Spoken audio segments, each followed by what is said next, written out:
Hey everyone, if you're looking for a big screen TV that actually makes movies and shows look better without a ton of fuss, the LG G5 OLED is worth a serious look. Link is in the description if you want to check the product details on Amazon.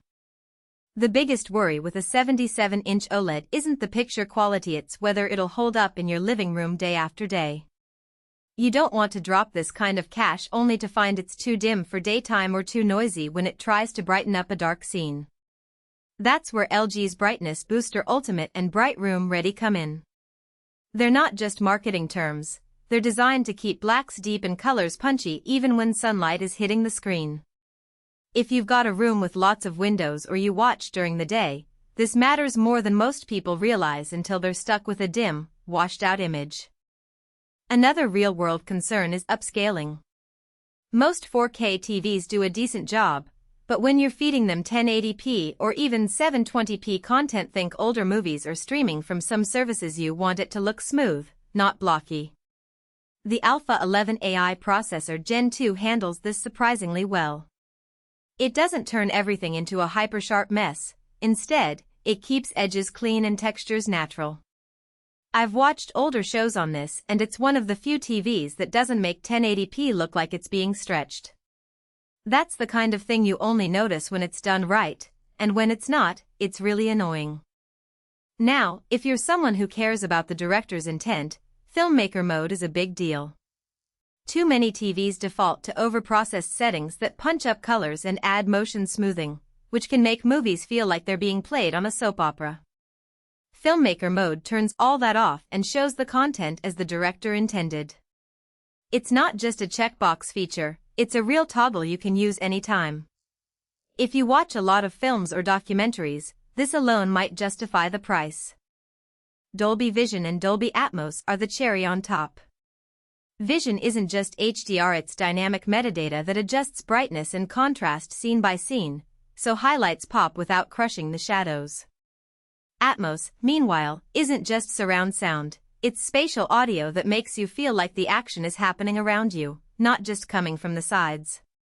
These aren't gimmicks, they're features that elevate the experience when you're watching something like a Marvel movie or a nature documentary. If you've got a soundbar or a decent home theater setup, they work even better together. But let's talk about who this TV is really for. If you're setting it up in a small bedroom or a basement with blackout curtains, you're leaving a lot of the G5's strengths on the table. OLEDs shine in controlled lighting, and while Bright Room Ready helps, it's not magic.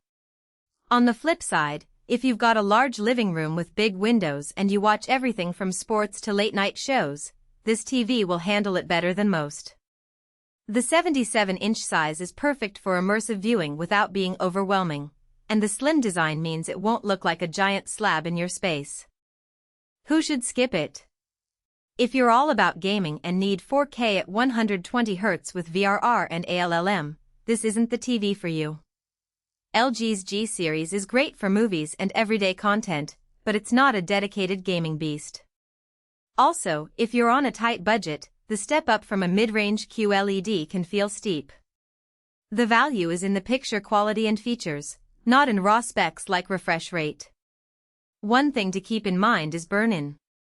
OLEDs are fantastic, but if you leave the same news ticker or video game HUD on for hours every day, you risk permanent image retention. LG's screen shift and pixel refresh features help, but they're not foolproof. If you're the type who leaves CNN or ESPN on in the background, you might want to reconsider or at least use a screensaver. The bottom line is this: if you want a big, beautiful TV that makes movies and shows look their best without a ton of tweaking, the LG G5 OLED delivers. It's not perfect for every use case, but for most people who prioritize picture quality and ease of use, it's a solid investment. Check it out using the link in the description if you want to see the details for yourself.